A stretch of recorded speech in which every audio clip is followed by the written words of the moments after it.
Tem algo profundamente errado acontecendo no Brasil neste exato momento, e a grande maioria das pessoas não está prestando atenção. Pela primeira vez em décadas, duas realidades completamente opostas estão coexistindo lado a lado. De um lado, investidores que colocam dinheiro na bolsa de valores acumulando ganhos expressivos. Do outro lado, o trabalhador brasileiro médio perdendo poder de compra mês após mês. Vamos aos números concretos. Entre 2016 e 2024, mesmo enfrentando crises políticas, um impeachment e uma pandemia global, o Ibovespa acumulou valorização superior a 100% em termos nominais. Quem investiu na bolsa nesse período mais que dobrou seu patrimônio no papel. Mas e o trabalhador comum?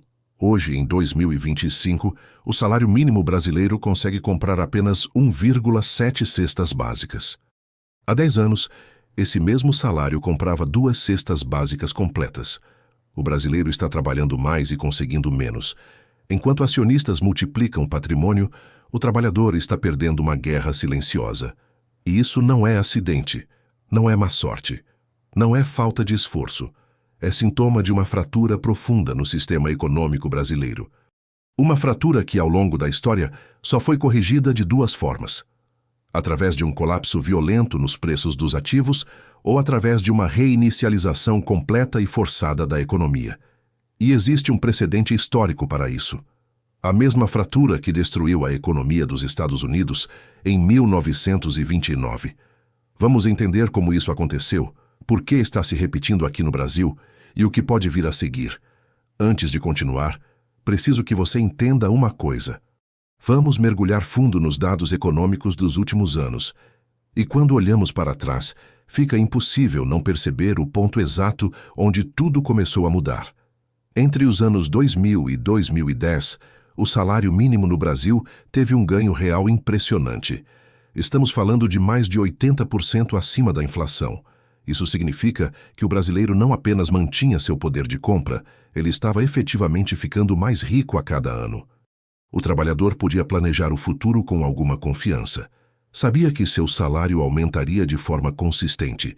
Podia sonhar em comprar a casa própria, trocar de carro, fazer aquela viagem que sempre adiou. Mas em 2014, algo quebrou.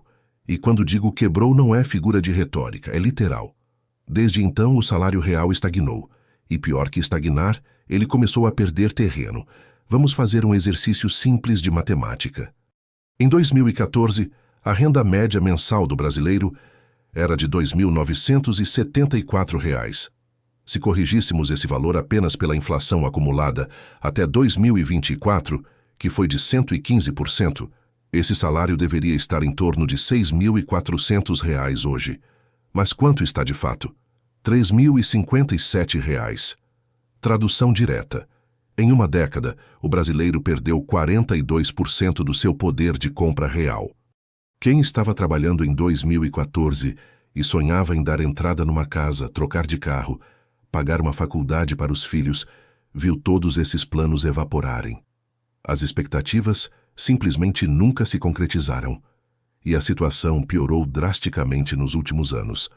Entre 2013 e 2023, o valor que sobrava para gastar depois de pagar todas as contas básicas caiu de R$ 3.028 para apenas R$ 1.755 mensais. Uma queda brutal de 42% em apenas 10 anos. Pense no que isso significa na prática. A mesma pessoa, fazendo o mesmo trabalho, com a mesma dedicação, hoje tem menos da metade do dinheiro disponível que tinha há 10 anos. Não é que ela esteja fazendo alguma coisa errada. É que o sistema está funcionando contra ela. Enquanto isso acontecia, do outro lado da moeda, quem tinha dinheiro disponível para investir na bolsa de valores se deu muito bem. Entre 2016 e 2019, o Ibovespa subiu impressionantes 155% acumulados. Em 2016, subiu 38,93%. Em 2017, mais 26,86%. 2018 trouxe 15,03%. E 2019 fechou com 31,58%. Mesmo com a queda de 11,93%, em 2021, Quem entrou em 2016 e manteve seus investimentos até 2023 multiplicou seu patrimônio de forma significativa. O resumo é cristalino. O salário do brasileiro mal consegue acompanhar a inflação, mas quem tem capital para investir na bolsa multiplica patrimônio consistentemente. E todo mundo com um mínimo de noção econômica sabe que isso não pode durar para sempre. A economia real, onde as pessoas trabalham e consomem, e a economia financeira, onde o dinheiro gera mais dinheiro, não podem seguir caminhos separados indefinidamente. E é exatamente aqui que entra o conceito que economistas chamam de Grande Reset, a grande reinicialização econômica. Mas o que isso realmente significa? Para entender, você precisa olhar para um dado específico que raramente aparece nas manchetes: a taxa de poupança das famílias brasileiras. Em 2024, a taxa de poupança doméstica no Brasil ficou em 14,5%. À primeira vista, parece razoável, certo? Errado. Porque no mesmo período, as margens de lucro das empresas brasileiras estavam batendo recordes históricos. Os lucros corporativos nunca foram tão altos. E aqui está o mecanismo invisível que está criando essa fratura no sistema. Lucros corporativos vão principalmente para acionistas. E acionistas, diferentemente de trabalhadores assalariados, não gastam tudo que recebem em consumo básico. Eles reinvestem em mais ações, em imóveis, em ouro, em Bitcoin, em fundos de investimento. Trabalhadores assalariados, por outro lado, gastam 100% do que recebem apenas para sobreviver. Pagar aluguel, comprar comida, arcar com transporte, educação dos filhos, saúde. Não sobra absolutamente nada para investir e fazer o dinheiro trabalhar. E o resultado concreto disso está escancarado ao nosso redor. Você vê nos preços dos imóveis. Entre 2014 e 2024, a inflação acumulada no Brasil foi de 85,8%. Sabe quanto os imóveis residenciais valorizaram nesse mesmo período, segundo o índice FIPE-ZAP? Apenas 41,6%. Espera, se os imóveis valorizaram menos que a inflação, como é que estão cada vez mais inacessíveis para o brasileiro comum? A resposta é simples e brutal, porque o salário do trabalhador desvalorizou ainda mais rápido que a inflação. Em 2024, o preço médio do metro quadrado no Brasil chegou a R$ 9.366. Para o brasileiro médio que ganha R$ 3.057 por mês, comprar um apartamento modesto de 50 metros quadrados custaria mais de 12 anos de salário inteiro, sem gastar um único real em mais nada. Sem comer, sem se vestir, sem pagar conta de luz. 12 anos trabalhando exclusivamente para pagar o imóvel. Nos anos 2000, essa proporção era consideravelmente menor. Comprar a casa própria ficou brutalmente mais difícil. E moradia não é um luxo. É a maior despesa fixa de qualquer família. Quando a maior parte do salário vai para aluguel ou prestação da casa própria, simplesmente não sobra nada para investir em ativos que geram riqueza. Na prática concreta, isso significa que milhões de brasileiros ficam permanentemente presos na mesma posição econômica durante toda a vida. Pagam aluguel eterno. Trabalham apenas para sobreviver o mês, não para prosperar e construir patrimônio.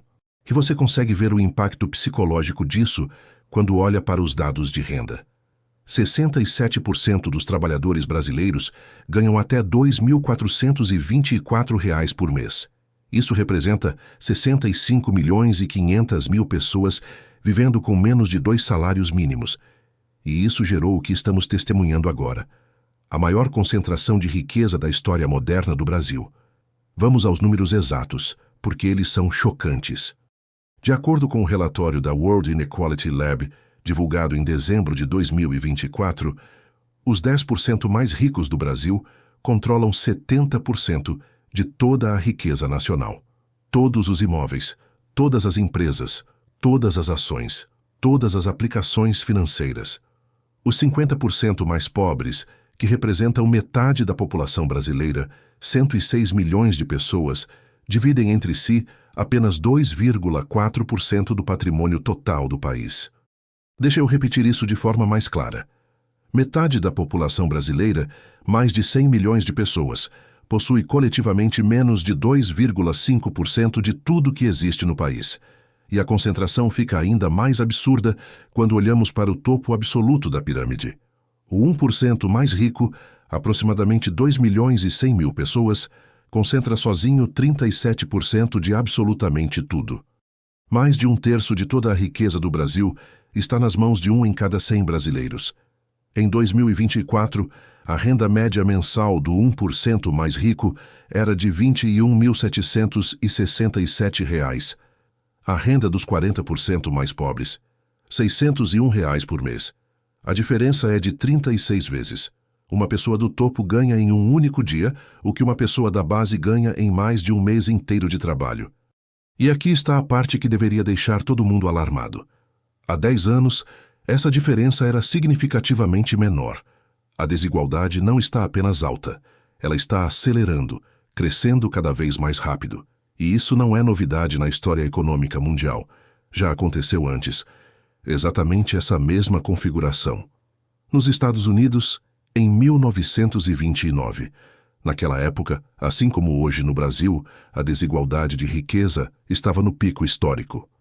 O 1% mais rico controlava quase metade de toda a riqueza americana.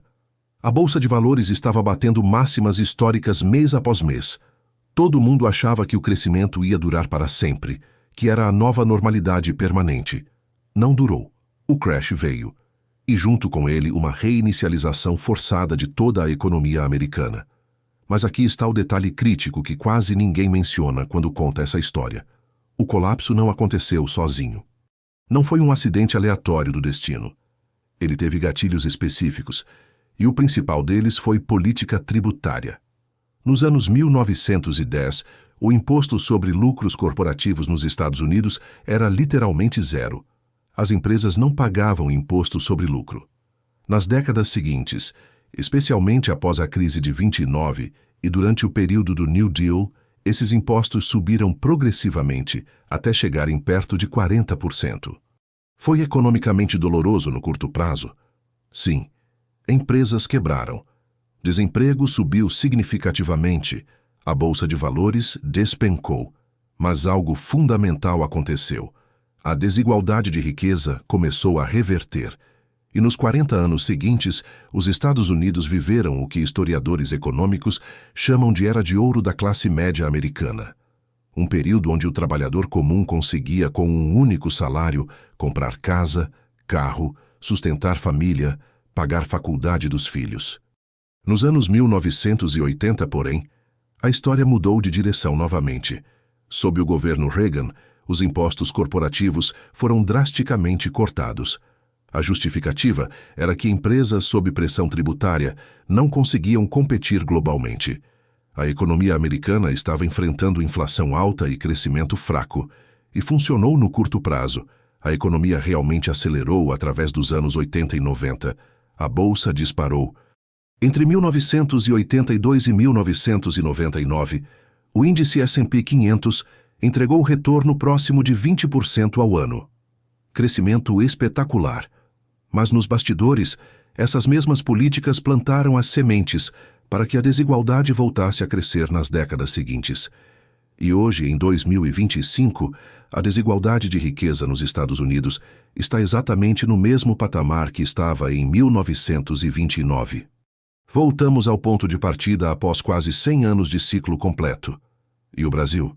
Estamos seguindo exatamente a mesma trajetória histórica, enquanto as margens de lucro das empresas brasileiras continuam subindo e batendo recordes, o trabalhador médio afunda mais a cada mês. E diferentemente dos Estados Unidos, que já passou por esse ciclo e conhece as consequências, aqui no Brasil ninguém está falando seriamente em políticas redistributivas efetivas. Não há discussão real sobre taxação progressiva de grandes fortunas. Não há debate profundo sobre como reverter essa concentração antes que seja tarde demais. Então, o que isso significa especificamente para quem está investindo na Bolsa Brasileira neste momento? Mercados financeiros têm uma característica fundamental. Eles descontam o futuro. Isso significa que os preços de hoje já refletem as expectativas sobre o que vai acontecer amanhã. É perfeitamente possível, e a história mostra que é até provável, que o Ibovespa atinja seu topo máximo antes mesmo de qualquer mudança tributária ou política redistributiva realmente acontecer. Foi exatamente isso que ocorreu em 1929 nos Estados Unidos. O mercado atingiu seu pico e começou a desabar entre 1 e 2 anos antes das grandes mudanças de política econômica serem implementadas. O mercado sentiu o que estava vindo e reagiu antecipadamente. Por enquanto, no Brasil de 2025, ações, ouro e criptomoedas continuam sendo os principais ativos que acumulam riqueza para quem tem capital disponível. São os investimentos que estão recebendo fluxos massivos de dinheiro, tanto de investidores brasileiros quanto estrangeiros. Mas chegará um momento, e ninguém consegue prever exatamente quando, em que essa tendência vai inverter. E quando isso acontecer, quando o capital começar a sair em vez de entrar, as coisas podem se deteriorar muito rapidamente. Porque sistemas econômicos não quebram por acidente aleatório. Eles quebram quando a pressão acumulada ao longo de anos e anos não tem mais para onde ir. Quando a contradição entre a economia real estagnada e a economia financeira supervalorizada se torna insustentável. E neste momento específico da história brasileira, todos os indicadores econômicos que temos disponíveis apontam que estamos mais próximos do ponto de inflexão do que da continuidade tranquila do status quo atual. Não estou dizendo que o colapso é inevitável ou que vai acontecer amanhã. Estou dizendo que as condições estruturais que precederam grandes reajustes econômicos no passado estão todas presentes agora no Brasil.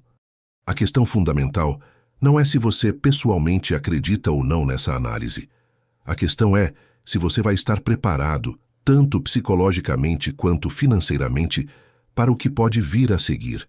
Porque quando a música parar, e em algum momento ela sempre para, só vai restar lugar para quem souber exatamente onde sentar. Para quem planejou com antecedência, para quem entendeu os padrões históricos e se posicionou adequadamente. A história econômica não se repete de forma idêntica, mas ela definitivamente rima.